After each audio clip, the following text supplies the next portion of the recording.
Hello everyone.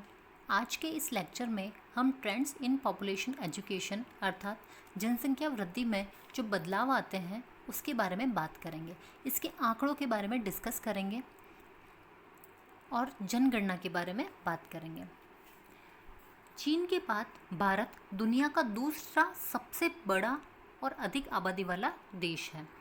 2001 की जनगणना के अनुसार भारत की जनसंख्या 1027 मिलियन थी। 2011 की जनगणना के अनुसार भारत की जनसंख्या बढ़कर 1210.2 मिलियन हो गई थी।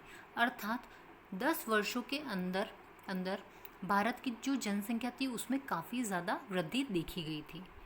भारत कुल विश्व जनसंख्या का 17.2% है। अर्थात कुल विश्व जनसंख्या में से 17.2% भाग भारत का है। इसलिए दुनिया में प्रत्येक 6 लोगों में से एक भारतीय व्यक्ति है। लेकिन यदि भूमि क्षेत्र के संदर्भ में बात की जाए तो भारत दुनिया में 7वें स्थान पर है और कुल भूमि क्षेत्र का केवल 2.42% है। जबकि संयुक्त राज्य अमेरिका का भूमि क्षेत्र लगभग 4.8% है। भारत की जनसंख्या संयुक्त राज्य अमेरिका की तुलना में 3 गुना, कनाडा की तुलना में 21 गुना और जापान की तुलना में 6 गुना अधिक है। ये जो जनसंख्या को काउंट किया जाता है, इसकी गणना की जाती है, यह जनगणना के आधार पर की जाती है या उसके द्वारा की जाती है। तो अब हम डिस्कस करेंगे कि यह जनगणना क्या होता है। किसी नगर या विशेष ग्राम की जनसंख्या का पता जनगणना के द्वारा लगाया जाता है। यह प्रति 10 वर्ष के अंतर पर एक व्यवस्थित रीति से की जाती है। उस स्थान में प्रतिवर्ष 1 जनवरी से 31 दिसंबर अर्थात पूरे वर्ष भर जीवित अवस्था में जन्म लेने वाले या होने वाली मृत्यु या आवास या प्रवास करने वाले लोगों की संख्या नगर पालिका, ग्राम पंचायत या वहाँ की जो लोकल पॉपुलेशन होती है उनके द्वारा ली जाती है। यदि हम जन्म दर की बात करें तो जिस बालक ने जन्म लेते ही चाहे एक बार भी सांस ली हो तो वह जीवित जात माना जाता है, भले ही वह कुछ देर के पश्चात उसकी मृत्यु हो जाए। उपर्युक्त जनसंख्या तथा जनसंख्या के आंकड़ों से साधारण गणित के द्वारा जन्म दर, मृत्यु दर, प्रवासन दर इत्यादि का परिकलन किया जाता है।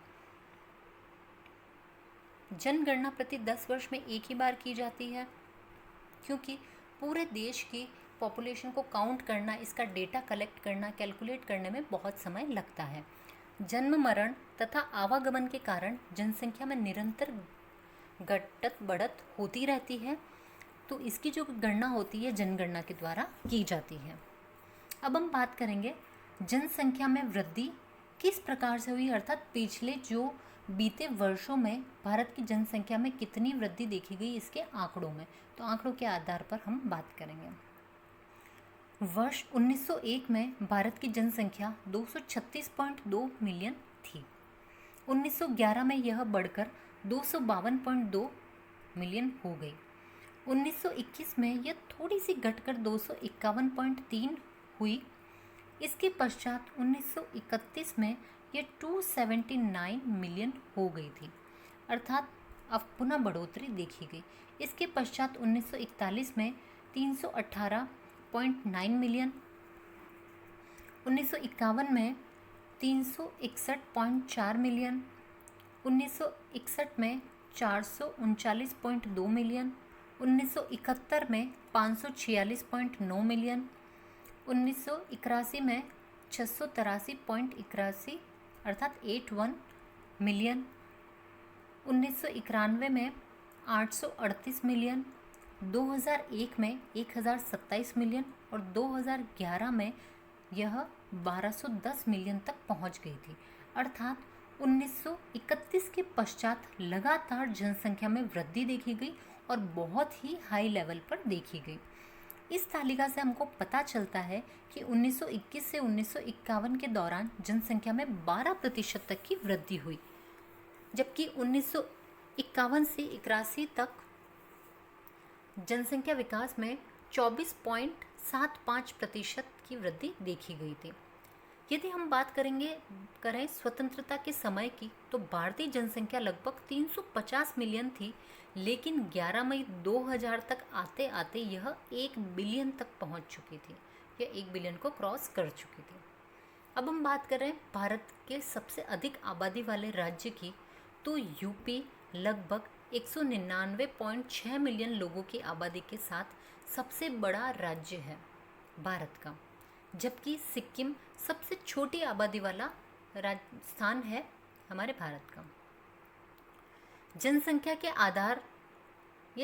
के आकार के संदर्भ में 15.1 मिलियन लोगों की आबादी वाला कलकत्ता दुनिया का तीसरा सबसे बड़ा शहर है। अगली हम बात करेंगे जनसंख्या में गतिशीलता अर्थात पॉपुलेशन डायनामिक्स के बारे में।